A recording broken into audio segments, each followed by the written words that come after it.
Hey guys, welcome to another session of the JXC. So the JXC community, again, this is the second one. If you guys have never watched the first episode, I guess you call it episodes. Basically, they're community challenges that I set out once every 2 weeks now to see what kind of things you guys can come up with. So the challenge could be anything. It could be locked to the class, an element, the star sign, the horoscope sign, the specific stats could be locked to equipment sets and stuff like that. So definitely check it out. If you guys are not on the Discord server, the JXC challenge gets posted there, but I do tweet out when the JXC challenges come out, and also on the YouTube community, called the community thing. Basically it's kind of like a wall where I could post stuff. So if you guys are watching this on YouTube and you want to be a part of these challenges, it's just for fun. Definitely feel free to do it. There is no criteria in terms of how good you have to be as a player to submit. You can go with meme, but the criteria I am looking for is that the images that you guys submit, from a technical perspective, images that you guys submit have to be ideally near 1920 by 1080. We are in the 21st century, and I think everybody has access. I mean, if you could play Epic 7, you have access to either a phone or a computer to be able to screenshot at a higher resolution. So I will say those who have submitted during this round, they got rejected. Well, four out of 5 got rejected because the images are too small. I don't like upscaling images too much. It just lowers the quality of the video. One of them was just not hitting the other criterias, but regardless, I will name them. I'll name those ones who were rejected, just to say that I did see your images, and although you guys did have interesting builds, I have to reject it this time. So please, next time, submit with a proper resolution. Very much appreciated. I hope you guys understand that.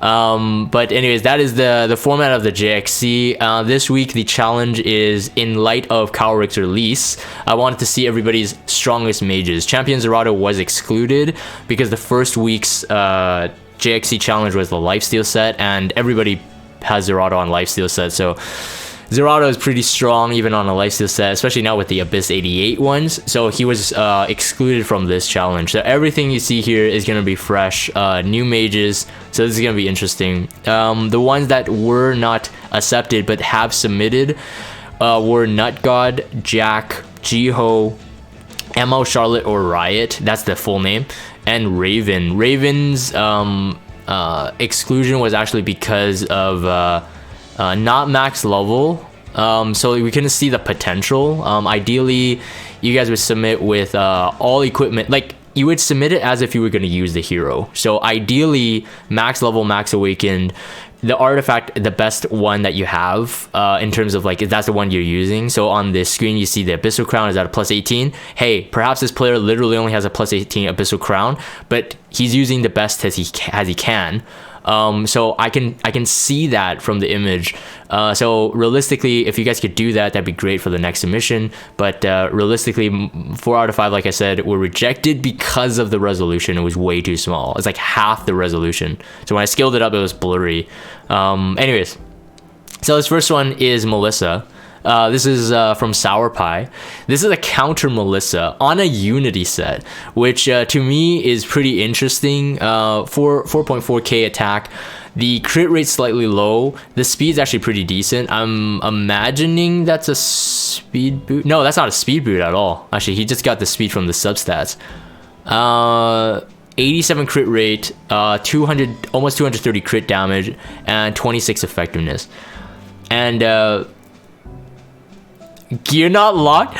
Yeah, the gear's not locked. Yeah, that's true. Lock your gear, Sour Pie. Regardless, it's a counter set because if she can get a turn and she does the S3 into the S2, she has an immortal up. I kind of like this one. It's kind of the same concept as my counter Kayron, because for me, the immortal type of characters, I mean, if they're relatively slow, I suppose this Melissa would be considered slow, even though it doesn't have a speed boot. But for a counter set, that's okay. It's middle. I would say 155 would be very safe speed, but 146 is slightly slower. But if she could get her immortal up, let's say if Sour Pie runs her with a CR booster, And people, let's say they do AoE or they even target her. I doubt they would target her. I don't know why, but if she counters and the S1 does more damage with the lower health she has, so it's similar to Kairon, and I like that concept. So I think that that's definitely cool. Has an Abyssal Crown as well, right? She strips on the S3 now, so definitely don't need anything like a violin or anything. You used her in Guildwood defense with Athletica and Biken. It was 100% CR push around that speed. Right. Yeah, that makes sense. So I guess Athletica goes first, Biken into the next one. And then of course she does ignore elemental disadvantage on the S3. So I have found in one of the recent wars with Veritas, Dubix, he runs a Melissa on defense. It's actually pretty good. It's pretty smart. Melissa is definitely usable on defense, but you definitely need a CR pusher. Like a fast CR pusher. So like anything above like 260 speed probably would be the best case scenario. But on a defense team, that'd be good. And yes. And the fact that if people are... I'm curious then, if you're going to use that comp, why would she be on a counter set? Because they would kill... Because she didn't be an immortal, and they would kill the Biken first, and then maybe Lidica? And then work on her? I don't know. Can they even sustain it? That's my question. Alright, so anyways, let's move on to the next one. So the next one is Silverblade Araminta. So this is Chan's Chan. Looks pretty good. Abyssal Crown. I guess he runs a strip before. 125 effectiveness and 4.1 K attack. So it's purely for burns. No crit chance, no crit damage. It's totally fine. The speed is 209. That's fairly fast. That's pretty good. Pretty good Araminta all around. If he runs a quick strip before her, this is definitely good. 125. Yeah, 4.1 on a speed boot. So that's actually really impressive now that I really start thinking about it. He has some really good attack subs, at least equivalent to 60 total just from the substat itself, maybe even more. So yeah, the Abyssal Crown on Araminta, I don't know why. Does she have a problem stunning? Does she need the Abyssal Crown? Oh, the Abyssal Crown probably for the S2 passive. So S1 into the S2 maybe. Yeah, I know Abyssal Crown stuns, but I was just curious because she doesn't have a problem stunning on her S3. Right? It was an 80% chance to stun? Or is it 100%? Yeah, the S1, S2 then? Yeah. For the S1, S2, the Abyssal Crown would be very annoying. Plus 15. Okay, so let's go on to the next one. This is Slide God. Now, I know I'm breaking my own rules here, but Slide God gave me the reason why he included this, and again, this is not max level, not max awaken, but he's saying that this is for an opener for Spez comp. I wanted to show this because it has potential, but it's clear that he doesn't care about the last awakening there. Dominio is a Taurus, so pretty fast base speed, 244 speed, 83 effectiveness. I feel that's enough. That's enough for 150 effect resistance characters, I guess. But opener for Spez mainly, and I guess if you kill off the damage dealer, there's no problem sustaining it. So this works. Let's move down here. LGPP. This is a carrot. Crit set with double hit set. The effectiveness is decent. The effectiveness is good. I feel that this build though, the speed is slightly low. The defense is good. The health is actually okay. You really can't get much health on her unless you're running like really crazy subs. For the stats that he has to have, I feel that the attack is decent. The attack is definitely decent. It looks like a triple attack on the right side there. But the effectiveness is good. The speed is too low, and because the speed is too low, I think it not being on immunity is a big loss, in my opinion. If LGPP, if you're watching this later, or if you're watching this on stream, I would say put the immunity, like just craft and convert immunity ring and necklace there. And I'm pretty sure you won't be missing too much. I think that T70, no. Yeah, I mean, yeah, and the fact that you can also upgrade more attack, getting 10% more attack on the ring there would be very good. But I think that should be pretty easy to get the immunity set, because you have crit set. Even though a 61 crit chance, 168 crit damage, I would say the immunity is probably more important in this case, regardless if you're using it just for an offense team though. I don't know actually, Emblem, but it's LGPP. But yeah, it could be. I'm not gonna read that because this is going onto video recording. This is Rupa. Rupa's dizzy. He says he uses this to take out the cancer comp, like the Charles, RB, MLCC, that kind of comp. So 195 speed. That's pretty tanky. It's pretty tanky. Effectiveness is 84. It's good enough. 195 speed. 195 speed. Is that on a speed boot? Rice, do you know if this is on a speed boot? 195. Yeah, it has to be, right? 195 has to be on speed boot. This is Haru's. Haru's at dizzy. It has to be on speed boot. Never mind. It has to be. Yeah, it's 80 speed there. So in terms of tankiness, it's actually pretty good. Tankiness, speed, effectiveness. Effectiveness, I don't know why. I just feel like dizzy should be at least at 100 effectiveness if you're using it just to clear the what do you call it, the violin. But it's enough. I mean, it's enough unless people are big braining and running like high resist Charles or something like that. That would be pretty crazy. Not much else to speak on that, but yeah, pretty decent. Let's see. Next is Silly Bee. Silly Bee. Okay, Silly Bee's got a very interesting carrot. I definitely wanted to take a look and analyze this one. He went for a crit chance with crit damage carrot. That's quite interesting. The effectiveness is very low, so I guess you use it as a pure cleave with, like, you know, the burn stuck on like some low resistance heroes. I mean, it's still easy to work around this. 163 speed, I would say that's safe enough to go without an immunity, although I would still say that's probably my critique. I think on a carrot, an immunity would go really well.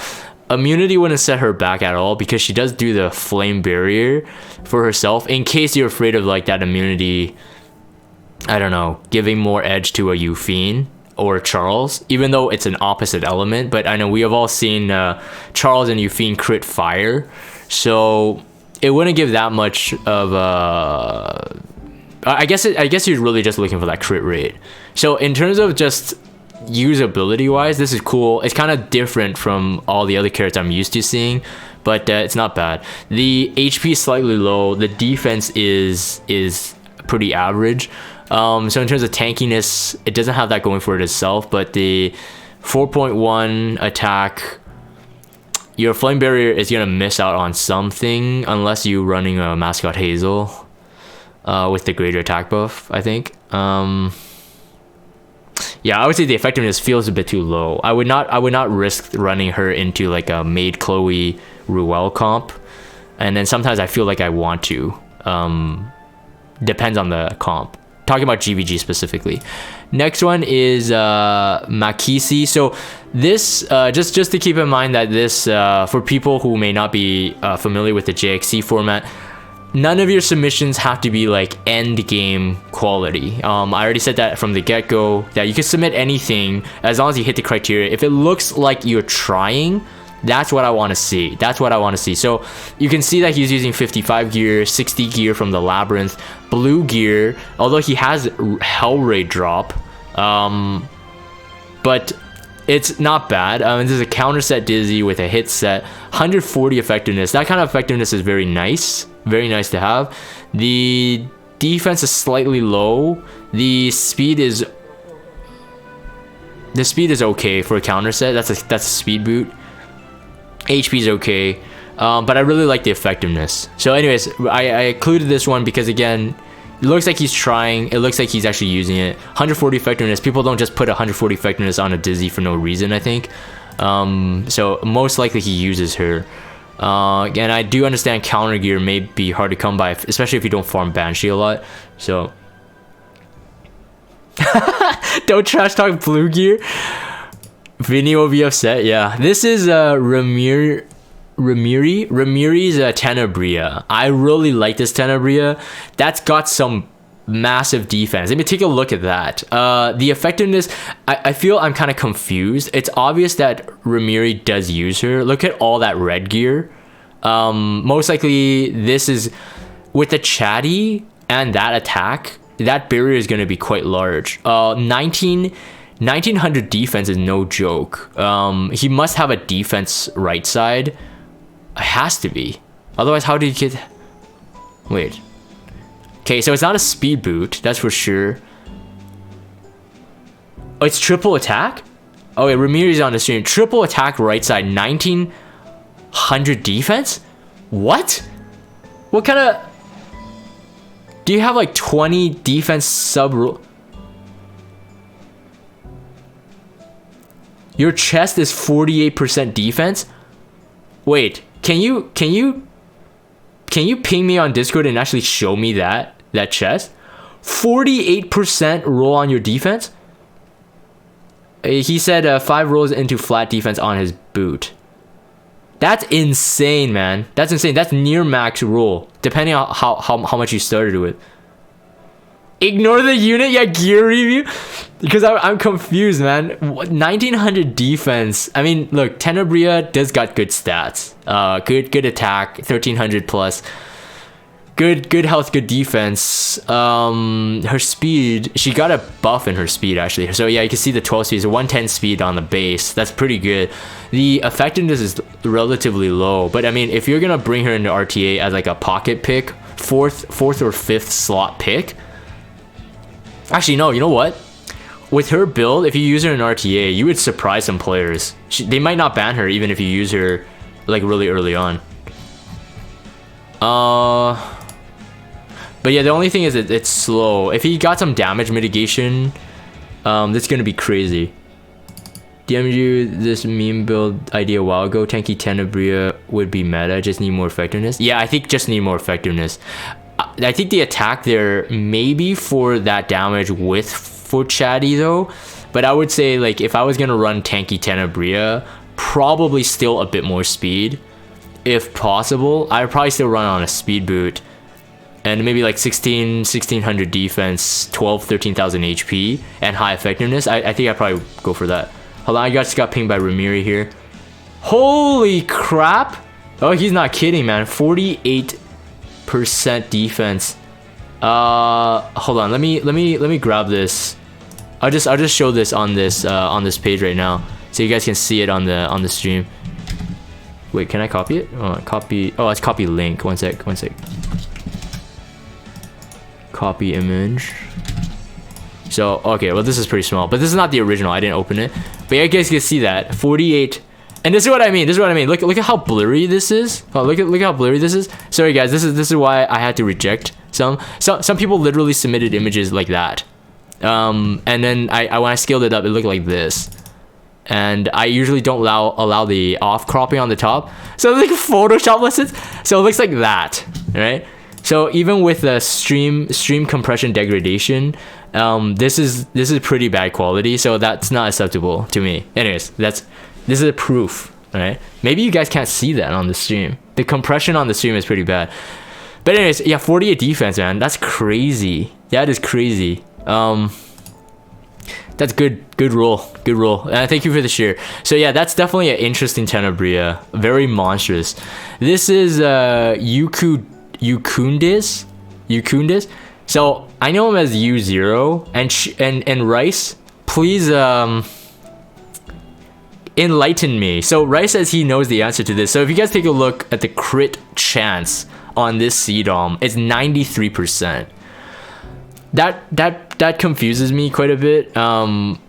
Like would there be any scenario not to go into her S3? Double lots to keep attack buff is the answer. Double lots to keep attack buff is the answer. Oh, I see. Oh, that's pretty big brain. I see, because her S3 wastes 1 turn on the attack buff. Okay, that's pretty cool. Does he run some kind of yeah, 4 soul burn. Yeah, that's true. Okay, that's really cool. That's actually really cool. Okay, that's big brain. That's big brain. Someone was on the stream, I think it was Badsilla, saying that it's to counter Bazaar. So because Bazaar puts the unbuffable on her, so she can't actually buff herself. So I was thinking that could be a legit option too, but this is actually really cool. Instantly kills 2 units. Yeah, her soul burn with that kind of attack and that kind of crit damage, she does more damage on crit damage. Like innate, like that's part of her kit. So she's gonna be insanely crazy. Wow, that's very cool. I'm very glad I got to. I'm really glad you're here to answer that, Rice, because I would have not figured that out.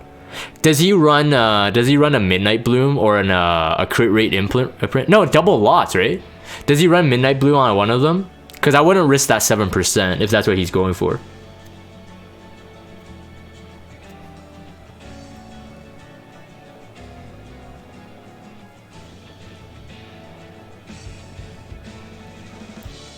You believe in Nate?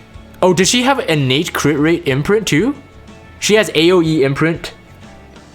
Oh, she has a self imprint. Oh.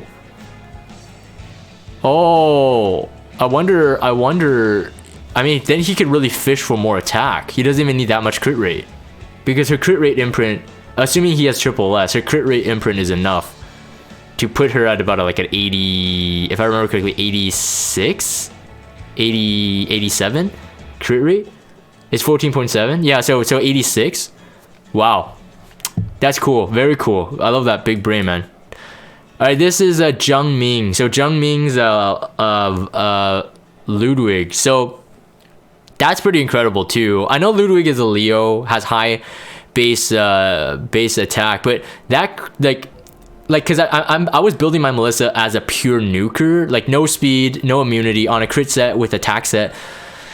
I couldn't get near this. So he's got some good crit damage rolls, got some decent crit chance rolls. He runs a Midnight Bloom or any kind of AoE crit imprint, and he's got a very scary Ludwig. Crazy Ludwig for those level of gear. Yeah, I know, right? Yeah, because he's got like a lot of free gear there. He's got looks like an automaton tower ring, a free neck, the free helmet, free armor, and those are 70s too. And he's got the 88 arena, and he only got his own wyvern sword there. So in terms of like a Ludwig, that's very strong, very impressed. I'm wondering, I'm pretty sure he uses this for Banshee one shot. If I remember correctly, I talked to Zheng Ming about Banshee one shot before, and I think he uses Ludwig for that. But I mean, that's safe to use for any sort of cleave comp that he could slap into for PvP as well. Could be Basar Tywin. 135 speed is not even bad, yeah. 135 speed is not bad. From the free attack gear, they have speed subs in them too. So that's pretty high roll that he's got. It's interesting. I think it's solid. Yeah, I think it's solid. No, I think it's solid. Doesn't need speed for that kind of damage. This is Louis de Perfo, his CDOM, 175 speed, and this one looks like more regular CDOM. But if you look at the speed is 175. Okay, so it's on a speed boot speed set. The attack is low because of the lack of on the right side. He's missing at least 60 attack on the right side there. 3,100, I mean, it's enough to nuke out things, especially if he can soul burn the S1. CDOM has an insane S1 multiplier, so this is pretty cool. He said, though, on the Discord message, he said that this is a bruiser CDOM. I want to compare U0's. Yeah, I mean, compared, yes, it is. But I don't know if it's like, I don't know if I consider that completely bruiser yet. 1,200 defense, yeah, it's good. Okay, yeah, for Mage, I guess so. Scorpio Mage. It can probably survive an RB cleave without an attack buff, most likely. All right, let's continue. This is a no life's Vivian. I think he mentioned that he uses it for mostly PvP. I think he said A11 and B11 one shot. In terms of a Vivian, I'm not super familiar with her. I know that her base attack is decent too, so this looks pretty good. If it is for, yeah, I mean the damage wise it's fine. The speed is slightly lower than just the first turn. It looks like he's using Kawerik, so he's literally trying to go for damage. Must have a debuffer set up. Yeah, for the one shot maybe? I don't know.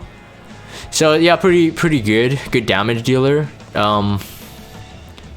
Let's go to Zardigan 2. Zardigan 2, so we're getting a bit of Spec Tennies. Spec Tenny recently got a dev buff, so I saw a lot of submissions for Spectre Tenebria. It's good if she crits. Yeah, I think for no lives, for Banshee that's no problem. For A11 that could be a problem, but he might be running some sort of imprint or Midnight Bloom. Midnight Bloom is such a good artifact. It opens up so many team comps and builds. Spectre Tenebria, again, this is Zardigan 2. 162 speed, 83 crit rate, 232 crit damage, and then 4,167 attack. In terms of DPS, it's on the lower side, but it's okay. It looks like he's got some 70 gear, 78, but he's got T88 weapon and the boot. He's on a Kawerik as well, and she does do her own debuff, so that's pretty good. 36 effectiveness, I think that's fine. I think she's meant to be a damage dealer, so not much to say here. I think the speed is good. The damage, I think, is on the lower side. I would say crit rate and crit damage can be a bit higher. And the fact that she actually gets more powerful with more people dead on the screen, I feel that crit damage could be more beneficial than the attack. But obviously, don't try to lower the attack too much, but I think it's solid. I wish I had Spec Tenny. This is Janet's Araminta. Rice posted this on behalf of Janet. And look at that effectiveness. This is probably one of the things that I was definitely looking at and definitely wowed me. Compared to like Chan's, they're going for different Aramintas. This one's obviously trying to go for debuffer. About the same speed, 199, so it's let's say 200. Not much attack, but the effectiveness is at 214. So 214 effectiveness means that for someone to completely resist it, they would have to run 314 effect resistance to guarantee themselves from not getting debuffed. So that's pretty tough. It puts some Momos in tough spots. And I would say Momo is probably the highest effect resistance hero, or at least the hero that you can put the most effect resistance on compared to every other hero in the game at the moment. So in that sense, this Araminta could be very deadly, especially if people are baited into bringing a Momo into this Araminta. They would be in for a rude awakening. So very cool. This is... Yeah, it still gets resisted. Yeah, Rice is making that mention a lot. Does it still get resisted, by the way? That 15% OP. Yeah, the 15%, man. That's why those 20 soul soulburn mages that can ignore effect resistance come in so handy. Just bypass that RNG. This is Tanman 22's Carrot on an attack set, 4.4k attack. The health is still, in my opinion, still slightly lower, but he's running on a chatty as well. Defense is 1200. Speed is 161, so most likely on a speed boot. Yeah, probably on a speed boot there. 51 speed. The effectiveness is slightly low. I would give that critique to myself too. My resist is too low. But in terms of like overall usability, I think that's fairly solid. It's fairly average in terms of a carrot. Nothing like super stands out. So like compared to Silly Bees, like with a crit damage, that one's like whoa, ooh, that's interesting. But still cool. Attack set So yeah, the speed boot is to make up for the attack set. But you know, people could go speed set with some speed subs in there and go triple attack on the right side, which I think pays off a bit more because you technically get more attack out of it, I think, because the 60% versus the completion of the attack set is quite a big difference. But anyways, it's whatever you have, I think, whatever you have. This is Angel 6155, his Spectani. This one has, okay, so this one has some really good stats. 158 speed, it's good. 30 effectiveness on top of that, which is actually very, very good. 4,000 attack, 91 crit rate, and then 260 crit damage, with a 25 call ultra at the moment. So this one compared, again, I don't like comparing player to player, but of course they are side by side. He's got a blue chest too. He's got a blue chest. Probably like crit rate, crit damage on that chest as his first two stats. But this is very strong. This is a very strong one. I don't know what he uses her for, like on a defense comp or something. I'm not quite sure. And then this is Vinny's C-Dom. 200 speed.